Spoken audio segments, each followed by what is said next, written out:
Face à la presse ce vendredi 19 avril 2024, le collectif des agents de l'École nationale des arts et métiers de la culture a exprimé ses inquiétudes par rapport à la gestion du directeur général de l'école. Nous avons convié à ce point de presse pour dénoncer un peu la situation de l'École des arts et le comportement irresponsable du directeur général. Il a fini par rendre cette école avec des conséquences terribles et dévastatrices sur le fonctionnement de l'école et sur la motivation aussi des travailleurs que nous sommes.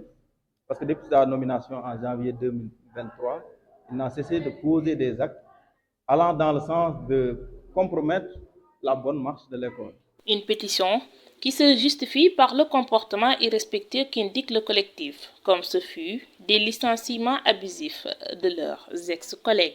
Voilà, nous lui reprochons le licenciement des collègues sous prétexte qu'ils sont ou bien qu'ils sont des militants du parti PASTEF.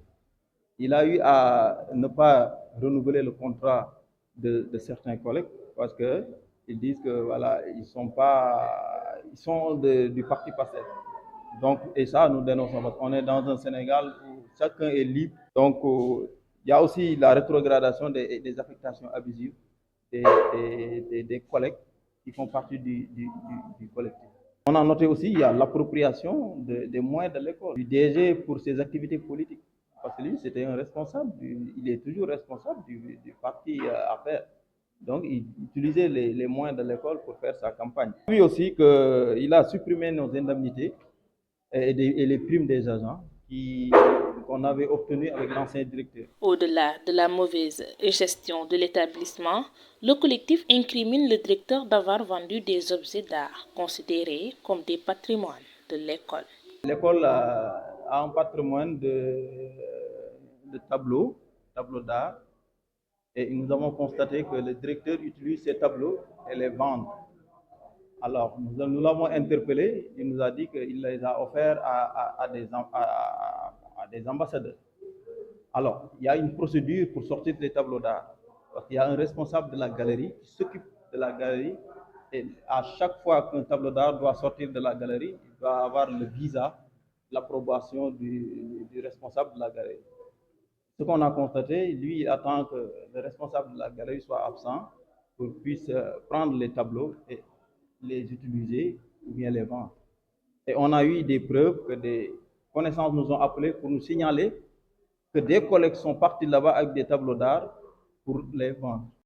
Des cris de cœur négligés depuis très longtemps par le gouvernement sortant. À présent, ces derniers alertent le tout nouveau ministre de tutelle. Depuis sa nomination en janvier 2023, voilà, on se bat pour la bonne marche de l'école, pour l'intérêt de l'école. Parce que tous ces actes-là qu'il pose, c'est dans le sens de compromettre la bonne marche de l'école. Donc, on a déjà usé des voies légales, on a adressé des correspondances pour le voir, on a adressé des correspondances à l'ancien ministre de la Culture, on a eu même à avoir des audiences avec le ministre, avec lui et le directeur. Et malgré tout ça, malgré toutes ces tentatives, la situation n'a pas évolué. Nous, on a décidé, d'ici quelques temps, si rien n'est réglé, de passer à la vitesse supérieure et d'aller en grève et de bloquer tout le système pour que les nouvelles autorités de ce pays puissent réagir et régler une bonne fois pour toutes la situation de l'école. Face à ces nombreuses complaintes sans réponse, le collectif promet de passer à la vitesse supérieure si toutefois la situation ne s'améliore pas. Nous croyons à la compétence, mais à l'éthique aussi. Et nous, on a constaté que ce directeur-là n'a pas ces vertus-là. Donc, comme on est dans la dynamique du Jubal et Jubanti avec ce nouveau régime, nous demandons purement et simplement que ce directeur soit remplacé par un autre qui fera le travail. Parce que si l'école est en train de souffrir de la gestion de ce monsieur-là. En définitive, le collectif souhaite dans les jours à venir avoir un nouveau directeur humble et responsable qui saura être le miroir de l'école de par sa qualité de former les espoirs de la culture de demain.